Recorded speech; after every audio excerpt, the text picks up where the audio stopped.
राम जी छोटे थे तो एक बार राम जी ने कैकेयी माँ के नेत्र बंद कर लिए। राम जी ने कहा, माँ आज मैं आपसे कुछ मांगना चाहता हूँ।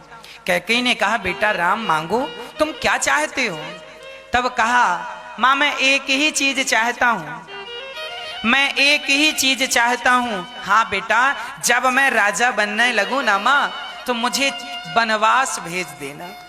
राम जी ने ये नहीं कहा कि मुझे 2 साल के लिए, 10 साल के लिए, 50 साल के लिए वनवास ना, राम जी ने ये कहा मुझे वनवास भेज देना। कैकेयी माँ ने कहा कि मैं वनवास तुम्हें क्यों भेजूं? राम, क्या मैं तुम्हारे बिना एक पल रह जाऊंगी?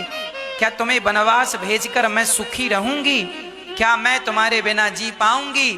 तब राम ने आंख बंद किए हैं कैकेयी माँ की, कह रहे हैं, माँ मुझे वचन दो, जब तक वचन नहीं दोगी मैं आंख नहीं खोलूंगा। तब कैकेयी ने राम से कहा, बेटा ये तो बताओ कि तुम वनवास जाना क्यों चाहते हो? माँ मैं इस धरती पर भक्तों को सुख देने के लिए मैंने अवतार लिया है।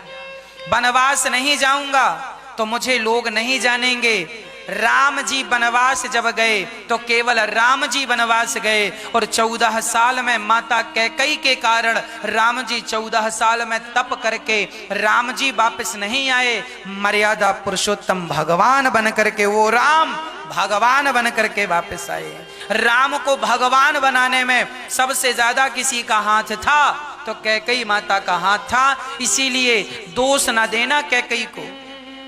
कैकेयी माँ ने राम को वनवास ना भेजा होता, राम जी ने ही कहा था कि माँ मुझे वनवास भेज देना। जब अच्छा फिर 14 साल का ही वनवास क्यों मांगा?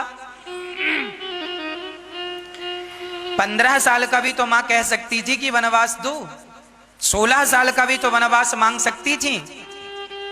कारण यही है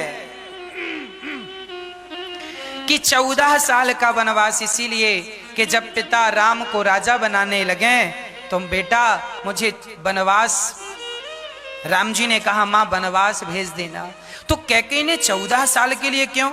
कारण था उस दिन से, जिस दिन राम जी को कैकेयी ने वनवास भेजा, उस दिन से रावण की आयु केवल 14 वर्ष ही शेष रह गई थी। इसीलिए 14 साल का वनवास दिया।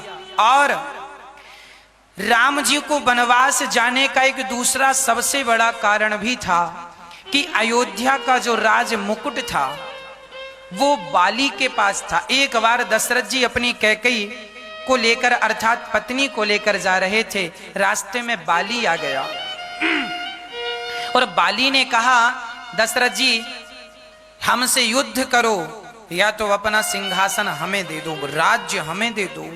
दशरथ जी जानते थे कि बाली से युद्ध करना मतलब हार जाना। तब राजा दशरथ जी ने अपने सिर का मुकुट उतार कर और बाली के कदमों में रख दिया। ये बात केवल कैकेयी को पता थी। इसीलिए कैकेयी माता ने कहा, दशरथ जी ने वैसा ही नकली मुकुट बनवा करके पहन लिया। ये बात सिर्फ कैकेयी को पता थी। और कैकेयी ने कहा कि दशरथ जी से क्या राम को नकली मुकुट पहनाओगे? इसीलिए कैकेयी ने कहा, राम जाओ बाली को मारकर अपने असली राज मुकुट को लेकर के आओ, बाली को मारो और राज मुकुट को लेकर आओ। नकली मुकुट पहनाना है तो मेरे बेटे भरत को पहनाओ, राम तुम तो असली राजा बनने के अधिकारी हो। कैकेयी माँ ने राम को वनवास नहीं बल्कि अपने अयोध्या का सिंहासन लेने भेजी थी, क्योंकि असली राजमुकुट बाली के पास था। इसीलिए राम जी पहले कैकेयी माँ से भेंट कर रहे हैं, क्योंकि जानते हैं कि कैकेयी माँ ना होती, कैकेयी माँ ने अपने दिल में पत्थर रखा है।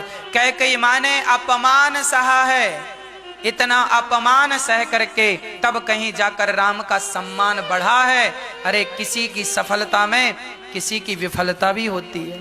यदि राम सफल हुए हैं तो राम की सफलता में कैकेयी का हाथ था। भले कैकेयी ने अपना अपयश बनाया भले कैकई को लोग गालियां दे रहे हैं, पर कोई बात नहीं, मुझे गालियां दो, और मुझे गालियां देने के कारण यदि मेरे राम की जय जयकार होती है तो मैं गालियां खाने को तैयार हूं, क्योंकि मुझे गालियां मिलेंगी, कम से कम मुझे गालियां मिलकर मेरे राम की तो जय जयकार हो जाएगी। इसीलिए राम जी को कैकई ने 14 साल का वनवास दिया।